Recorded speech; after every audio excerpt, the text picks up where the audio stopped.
ভারত আগে যেখানে চীন থেকে বাচ্চাদের খেলনা আমদানি করত, প্রত্যেকটি বাজার ছেয়ে গেছিল চীনের খেলনায়, তা অনেকাংশ কমেছে।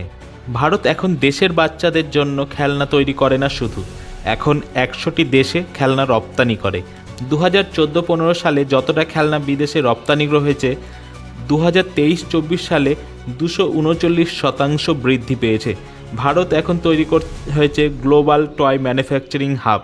এখন America, England, German, Netherland, Denmark এবং চীনেও ভারত খেলনা রপ্তানি করছে। কিন্তু খেলনা আমদানি কমিয়েছে ভারত অনেকাংশেই। 52% আমদানি কমিয়েছে ভারত। ভারত সরকার বিভিন্নভাবে সুযোগ সুবিধা দিয়েছে খেলনা তৈরির কোম্পানিগুলিকে। 10% CAGR বৃদ্ধি পাচ্ছে খেলনা শিল্প। সরকার বিভিন্ন খেলনা প্রদর্শনীর আয়োজন করছে, এছাড়াও অনলাইনে খেলনা বিক্রিতে সাহায্য করছে।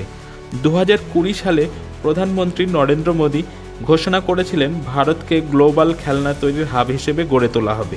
তার জন্য PLI স্কিম চালু করেছিলেন।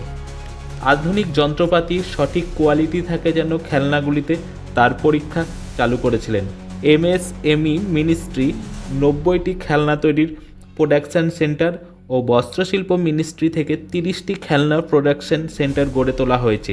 BIS bureau of Indian standard 1200টি নতুন লাইসেন্স দিয়েছে ভারতীয় কোম্পানিগুলিকে।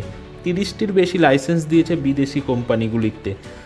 2020 সালে কোয়ালিটি কন্ট্রোল বোর্ড খোলা হয়েছে, যেখানে খেলনাগুলিকে সুরক্ষিত আছে কিনা বাচ্চাদের জন্য তা পরীক্ষা করে দেখছে।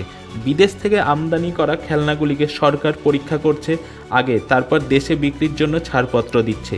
প্রত্যেকটি আমদানিকৃত খেলনা অবশ্যই সরকারের কাছে পরীক্ষা করাতেই হবে, এটাই নিয়ম করা হয়েছে। Bureau report, Kolkata.